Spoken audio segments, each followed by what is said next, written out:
Alright, so if everything went well in Illustrator, you've got an 8.5 by 11 inch piece of paper, came out of the printer with your two templates printed. And again, mine's got a one with a pattern printed on it and one that's just plain. Now, I'm going to encourage you guys to sort of practice one of these unframed first. So we're just going to glue up just the paper itself. The framing is like this is sort of where we're going, right? But it introduces extra levels of complexity here, and I don't want you to goof once you start working with your wood, because we just don't have enough of this wood in your kits for you to try it a second time. So instead of making the mistake twice, we're going to try to make our mistakes with just something like cheap paper, something you could redo. So we're going to start by cutting out one of your two templates. Go ahead and pull an X-Acto blade. You're also going to need some kind of straight edge. I like using a clear straight edge for this because I can easily see what's going on through into these lines that I printed at sort of a lower opacity. The clear straight edge allows me to see through. And if you haven't changed the blade out on your X-Acto blade in a while, it's probably not a bad idea to do that. We're going to be working through just sort of very light paper here, so the possibility of tearing out, especially when you're doing some of the detailed cuts in your flaps, is really good unless your blade is really, really sharp. So a couple things about just sort of cutting from a template. You're probably going to be tempted, right, to just want to cut exactly along the lines. Now that's not a bad way to start thinking, but I want you to actually, imagine, right, that you're looking really, really closely here, and imagine, we're back in Illustrator and we're thinking about this stroke. Don't think about it as a single cut path, but think about cutting either on the inside or the outside of that cut path. In this case, I'm going to do all my cuts on the outside of this cut path, outside of that stroke. And as I'm doing my cuts, if I'm going from an outside corner to an outside corner, I'm going to do my best to sort of slightly overcut that line. I kind of exaggerated it here, but at the corner, right, I'm not just going to cut right to the corner, but I'm going to overcut that corner. You'll see why here in a second as you start to work through your design. If you want your template just to perfectly pop right out from the cut piece of template, an overcut corner is going to allow for that to just pop right out of there. If you don't overcut your corners, you'll end up with a tiny little paper tag in there at the corner that holds it all in place, and then you have to go through and cut each one anyway. So for outside corners, that makes a lot of sense. You can do those sorts of overlapping cuts. For an inside corner, you've got to be really careful to make sure that you're pressing the blade down into the corner and not overcutting those corners.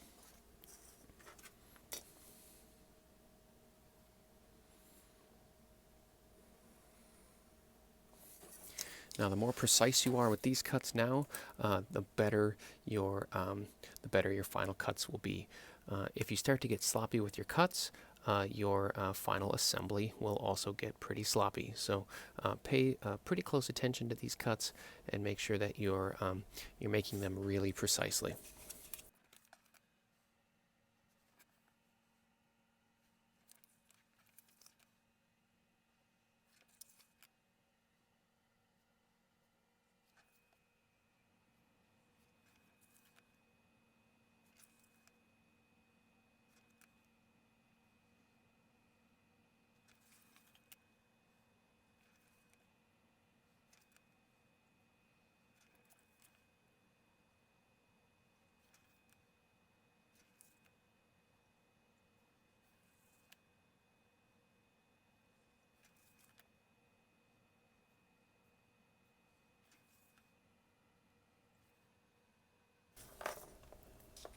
So if you do that all correctly, you should just have a piece that sort of drops right out of the page.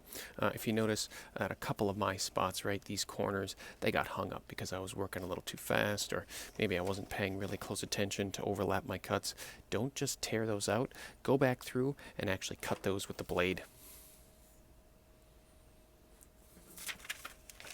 That way they'll release from your cut. That way they'll release from your template without having little tear marks right at each corner.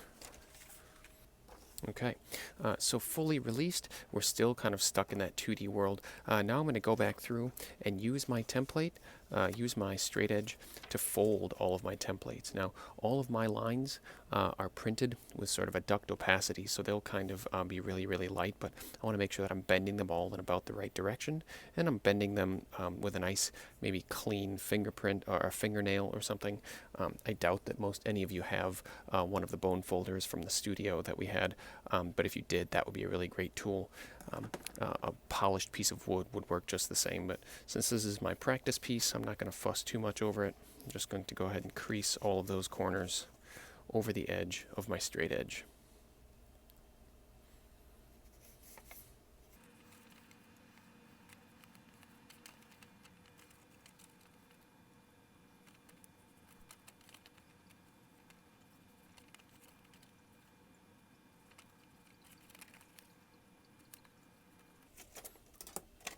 Okay, so now that I have all of my body folds in, it's more or less starting to kind of take its shape. You can really start to visualize what this piece will start to look like as it folds together. But now I have to fold all of my glue tabs, and those will be folded back and hiding inside of my form.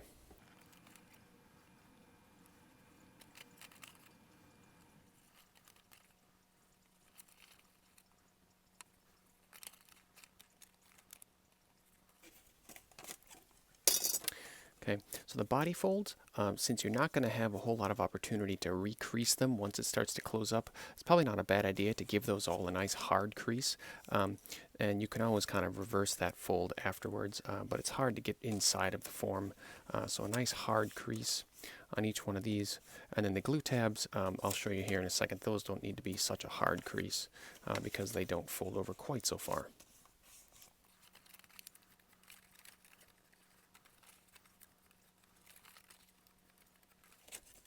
Okay, that thing is almost ready to start gluing. Let's just talk briefly about brushes though. So you've got a couple of brushes in your kit.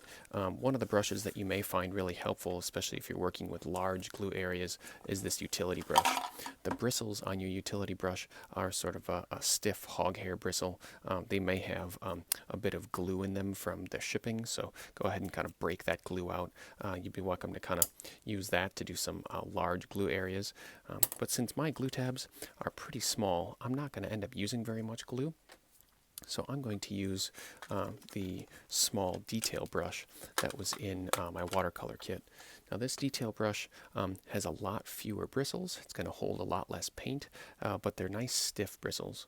Now this is a little bit nicer brush. It's not quite as sort of lowbrow as the utility brush. So I want to keep some water around this PVA glue that we've got stored in our film canisters. It dries so quickly that it'll dry in your bristles in between gluing tabs up. So make sure you have some water handy to clean those bristles out if you start to feel the bristles getting a little stiff or a little sticky. You also may find that it may be really handy to have a little scrap of paper around to fit underneath these glue tabs so that you don't get a little too much glue on there. I'm just going to end up using a little bit of this scrap paper I have already attached to my piece here. And I'll keep this second printed template safely over here so that I have an extra piece. Now, I'll show you what I'm going to use this for here in a second, but it's just going to catch a little bit of that extra glue all. I'm also going to have just an extra rag around, and depends on how quick you are with the glue, but a palette can be kind of handy. This is just a scrap piece of glass I had, but a piece of plastic would work as well. Just anything that won't the glue won't absorb into. Sometimes disposable palettes are nice. Just a scrap piece of cardboard, something you can throw in the trash. I like glass though because it's so easy to clean. So I'll keep my palette close by. Pop the glue open, and the consistency of this glue should be runny enough that if you're not careful, it'll spill out of the top. But if you found out that it's just really dry on the inside, something went wrong. Maybe you left the cap off of it or something. It should be runnier than ketchup, right? Somewhere in that vicinity. So for this octahedron here, I'm going to work just sort of like think of it in hemispheres. I'm going to do the top hemisphere first. Basically, these four sides, I'm going to glue that up first, flip it over, glue those four sides together so it's sort of clamshells, and then stick them back together. I find that that's a little bit easier way to think through this design. So I'm only going to apply glue to the glue tab, and what I'll use this scrap paper for is not only to protect my cutting board from getting too much glue on it, but also if I carefully line up a piece of scrap paper right along the edge of that glue tab, I'll prevent myself from accidentally brushing glue onto my actual outside form.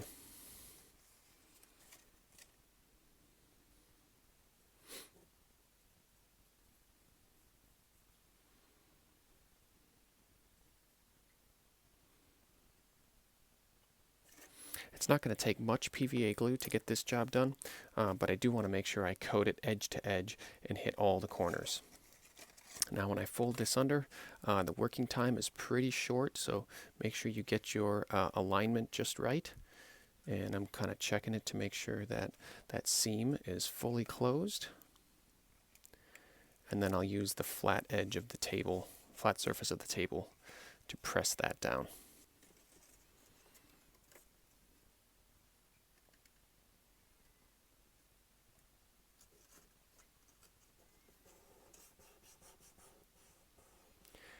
Now, PVA glue dries flexible, but it dries really quickly, so a couple of presses and you're pretty much ready to go. One of the reasons we're working with some practice pieces here is it's nice to make our mistakes on these smaller bits. So I'm going to close up my second piece here so you can start to see my clamshell coming together.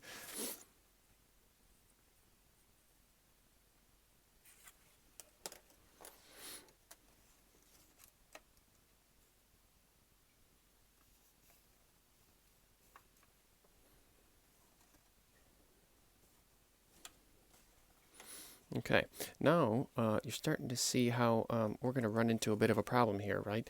How do I get my inside glue tabs if my clamshell completely closes? How do I actually press them down? Well, anytime I'm going to close a form like this, I'm going to sort of run into that dilemma where I can't actually get access to my inside glue spots. Here's what I recommend. On the final fold, in order to get these things to kind of come together and lay reasonably straight, don't fuss so much over trying to get glue over the entire surface of these inner glue tabs. Get some good glue right along this edge here, and we'll do our best just to sort of lay that top clamshell in place. Now, remember, this is a really soft structure. It's going to deform quite a bit. Eventually, though, the rigid structure of our frames will help making that clamshell close up a little bit easier.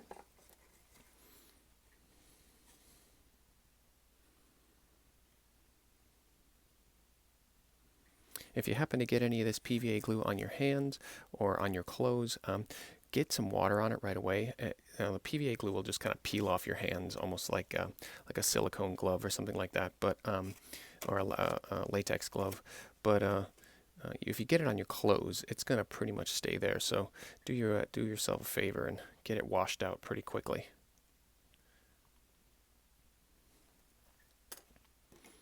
Okay, I'm going to glue all three of those tabs at the same time.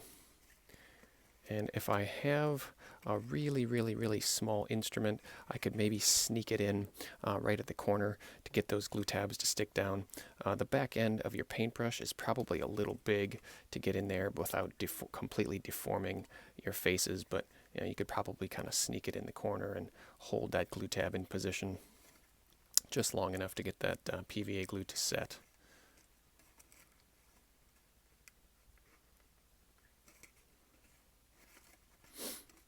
Okay, now that's not a bad start, right? It gets me the basic idea, it gets me a sense of how that PVA glue is going to respond.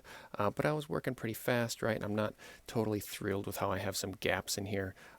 It's a good first try, right? First tries are handy. They teach you what you need to know about the form and how fast you need to work with the PVA glue. Tomorrow, we'll get to work with our wood and actually start cutting that framing up. Before you pack everything up, don't forget to rinse your brush out. Double check it, make sure there's no glue in your bristles. Before I would put this thing away overnight, might even use a little bit of soapy water in those bristles. And then, don't forget, get the cap back on that glue so that you have enough of this for your woodwork.